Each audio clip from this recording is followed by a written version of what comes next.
পিছনে যে ডিভাইসটা দেখতে পাচ্ছেন এটাকে বলা হচ্ছে মাল্টি সকেট ডিভাইস।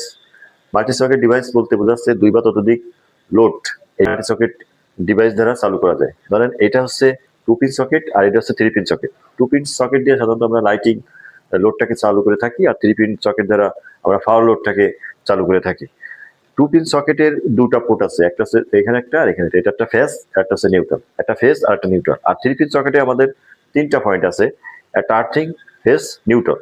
এখানে আর্থিংটা ব্যবহার করা হয়, ধরেন এই 3 পিন সকেটটা দিয়ে সাধারণত আমাদের পাওয়ার লোড চালু করা হয়, যেমন রেফ্রিজারেটর, এসি, রাইস কুকার, জিনিসগুলোর সাথে সাধারণত আর্থিং বডি আর্থিং লাগানো হয়ে থাকে ওই 3 পিন সকেটের কারণে। কারণ হচ্ছে এই ডিভাইসগুলো বা এই মেশিনগুলো যদি কখনো বডি হয়ে যায় তাহলে হিউম্যান বা মানুষ যদি ওই ডিভাইসের বডিতে হাত দেয় সেক্ষেত্রে কিন্তু মানুষ শক করবে।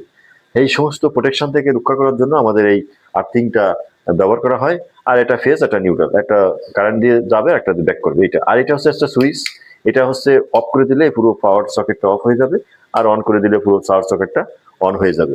আর ভিতরে ইন্টারনাল অ্যারেঞ্জমেন্ট হচ্ছে এখানে একটা ফিউজ আছে, যদি এর যে টোটাল যে অ্যাম্পিয়ার নিতে পারে তার থেকে বেশি অ্যাম্পিয়ার যদি হয় তাহলে ভিতরের যে একটা ফিউজ আছে ওটা কেটে যায়, প্রোটেকশন হিসেবে কাজ করে। আর এই দুটো হচ্ছে স্ক্রু, এটা হচ্ছে জাস্ট ইনস্টলেশনের জন্য এই দুটো স্ক্রু ব্যবহার করা হয়।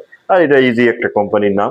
আর এটা হচ্ছে ইন্ডিকেটর যে এই সকেটে পাওয়ার আছে কি না এটা বোঝার জন্য।